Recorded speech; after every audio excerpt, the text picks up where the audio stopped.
Well, ladies and gentlemen, this trial has come to an end and the jury has delivered its verdict after weeks of intense and sometimes funny courtroom drama, a la that chase scene. Actor Jonathan Majors has been found guilty on 2 of the 4 counts. Majors, known for his acclaimed performances in hit movies like Creed 3, Marvel's Kang the Conqueror, and the Lovecraft Country series, which is how I first discovered him, was accused of 4 misdemeanor charges, which surprised many that it was even brought to a courtroom. Now, the prosecution presented audio evidence of a previous verbal argument between Majors and Jabari, along with photo images of a bruised finger and a behind-the-ear cut. Now, this seemed to be enough for a conviction. A sentencing date has been set for February 2024, roughly about 2 months from now. But where does the actor's career go from here? Let's go over an article I found from the Business Insider titled with the question of, "Is Jonathan Majors' career toast?" Here we go. Jonathan Majors was found guilty by a jury for 2 misdemeanor counts pertaining to domestic abuse. The Marvel star's career, which had been put in freefall since abuse claims against him first arose in March 2023, was put on hold by the criminal conviction. Now look how easy it was for his career to be put in freefall, like they said. A bruised finger and a cut ear that no one saw take place, with an eyewitness that said the man was not being violent. That it was the other party that was being violent towards him, in Jabari. And this eyewitness was the prosecution's own witness saying this. I have never seen this happen to any other actor with misdemeanor charges. To have to fight for your career over misdemeanor charges? Continuing on. Less than 2 hours after the verdict, a Marvel representative informed Business Insider that Majors would not be returning to his role as Kang, the character who was originally intended to be the primary antagonist of the superhero franchise. Crisis PR specialist said Majors may still choose to remain in the company. However, given the conviction, the journey will be drawn out and challenging. This, according to the producer and entertainment consultant, Catherine Arnold. Citing the Me Too movement and the general sensitivity surrounding physical and sexual abuse, Arnold said, quote, "It is highly unlikely that a studio or network would want to cast him, out of respect for women in general, women in the industry, and a fear of viewer backlash." Jurors cleared Majors of assault with intent to cause harm, but they found him guilty of carelessly attacking and hurting his ex-girlfriend, Grace Jabari. It was also discovered that Majors had bullied Jabari. Now, that's the audio of him telling her basically that she needed to step up and for them to operate as a coherent and sober team. But you can hear them calling it bullying. So any quarrel that you may have with your spouse is bullying now? That's what they're saying. Continuing on. The sentencing of Majors is set for February of 2024. Due to the misdemeanor charges of assault and harassment, he could receive a sentence of up to 1 year in prison. Prior to launching into a successful franchise in 2023, with Creed 3, Majors gained notoriety in 2019 with the independent film The Last Black Man in San Francisco. He also portrayed Kang the Conqueror in the films Loki and Ant-Man and the Wasp: Quantumania. He was supposed to play the villainous Kang in a series of Marvel films that would have concluded with Avengers: The Kang Dynasty, a part that would have guaranteed him a lucrative career in Hollywood for many, many years to come. Majors found himself abandoned by Hollywood's customary reputation protecting structures around the time of his arrest in March. According to Deadline, he was dropped that month by his public relations company, Lede Company, and talent agency Entertainment 360. Rather, he depended on Priya Chaudhry, his criminal defense lawyer, to make statements on his behalf. Chaudhry said that Jabari had beaten Majors and exaggerated her wounds, and that the police in New York City were biased against him due to racism.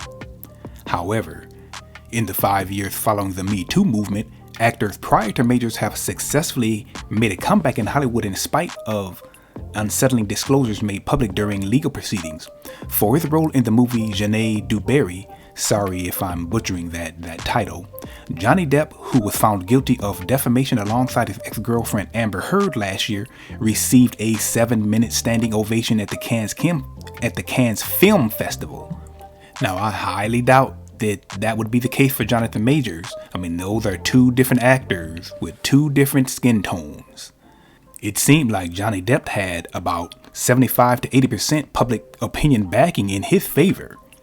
That wasn't the case with Jonathan Majors. Owner of the Avail firm and attorney Trey Avail said, quote, "They all want to profit from him, and they will act on his desire to do so as soon as they believe that they can. It's all about Hollywood justifying. Thus, it's about providing Hollywood with the cover to cast him once more." In this article, they go on to talk about the errors that they believe that Jonathan Majors made in regards to this whole situation. PR specialists outlined the tactical errors Majors committed prior to the decision to discuss any opportunities for a career makeover. According to a person familiar with the case, Majors rejected the idea of hiring a professional public relations team prior to the trial, where Jabari ultimately testified under oath and Majors did not. According to the source, Majors felt that, quote, "he's got this on his own," unquote, and that the trial would demonstrate his innocence. The source said to Business Insider, quote, "He didn't want to spend the money. He believed that this was all nonsense, that the accusation was harmless and foolish, and that it could be easily refuted. If he really said and felt this way, I know he's really regretting that decision. He's doing some serious Monday morning quarterbacking on that." Evan Neerman, the founder and CEO of global crisis PR firm Red Banyan, stated that he found it surprising that Majors even permitted the case to go to trial instead of settling. Neerman told Business Insider, quote, "It seems to signal that there was a big gap in how he and his former girlfriend recounted and characterized the fateful encounter that night," unquote. But according to Lovell, a lot of the harm had already been done by the time that the accusations became public. Lovell declared, quote, "Much like Johnny Depp, he needed to go to trial. He was being cut from projects on the basis of the accusations alone." Though as it turned out, Neerman said, quote, "The guilty verdict could prompt some studios to steer clear for fear of prompting negative blowback from the public. The possibility of being cleared would have saved his reputation."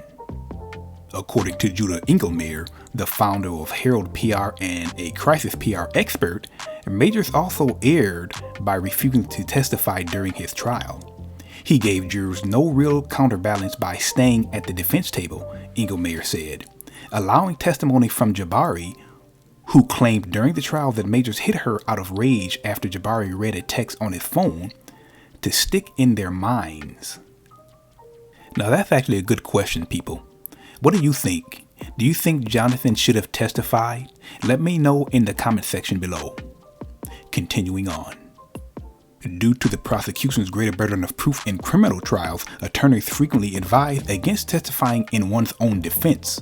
However, Engelmeyer notes that had Majors taken the stand and maintained his innocence, he could have demonstrated to the jury and to the world at large, as well as to Russian oligarchs, Paula Deen, Harvey Weinstein, and fake heiress Anna Sorkin, that he genuinely thought so. Now I'm confused by that. I don't really quite understand that whole sentence. Russian oligarchs, Paula Deen, Harvey Weinstein, and fake heiress Anna Sorkin. If you guys are aware of something that I'm not, again, let me know in the comment section. Maybe I need some clarification on that one. I think that he's getting at that these previous defendants didn't testify in their own defense either, and Majors could have set himself apart from them, and that somehow that would have looked more favorable for him. Engelmeyer stated, quote, "He had nothing to lose by testifying if he thought he had done nothing wrong. He knew what was going on so securely that he could have defended himself even if his words were misinterpreted," unquote. According to Engelmeyer, Majors' refusal to testify indicated to the prosecution that he was either unconfident in his account of events to testify under oath, or that his attorneys lacked confidence in his ability to withstand cross-examination.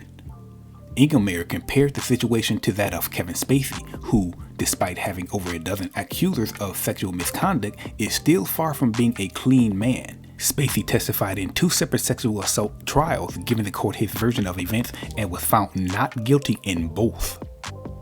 Engelmeyer further stated, quote, "If Jonathan Majors' account of events is accurate and he is correct in what he believes, then he ought to have proudly and publicly supported it by declaring, in Jonathan Majors' words, 'I'm not afraid of this. I am aware that things are difficult in the world right now and that mistakes are made by people. I'm pretty sure I did not do this, but I might get canceled. This is the actual situation," unquote. The verdict itself is a stain on Major's career, Neerman said, even though it is unclear how long he will spend behind bars rather than starring in more successful films due to the sentence. According to Neerman, Major's future will depend on how he presents himself to the public. Quote, "Some studios might decide to stay away from the guilty verdict out of concern that it will cause unfavorable publicity," unquote. It would be beneficial for him to offer his viewpoint and explanation of the events and to prevent the perception of him being an abuser from solidifying in people's thoughts, Neerman stated. Majors needs to get in the right and strike the right balance between downplaying his actions toward his former girlfriend and being apologetic and regretful, unquote. According to Engelmeyer, Majors ought to immediately offer an apology, show that he's growing from his errors, and try to set an example for others. He recommended that Majors enroll in a domestic abuse rehabilitation program and tell his followers about his experience. To have to go on an apologetic tour and play the role of a reformed abuser, that got to be rough if you really feel like you have not done anything wrong. Engelmeyer predicted, quote, "People will say that he's just doing this to get his career back," unquote. He wants his career back, of course, but he's working so hard at it because it's real for him as well. Though it will probably take some time, Lovell advised Majors to consider casting in independent movies. Quote, "It's best for his reputation to get back to work as soon as possible," unquote, Neerman said. Well, people, what do you think? This is the day after the verdict. A lot of discussion going on about this case and what the verdict is. If it was right or wrong, or you just don't care one way or the other. Do you think Jonathan Majors' career is over? Or does he just have to work hard? Is it going to take a lot of time? Well, let me know what do you think in the comment section. Stay tuned for another video coming soon. Please like and subscribe. And stay safe out there, people.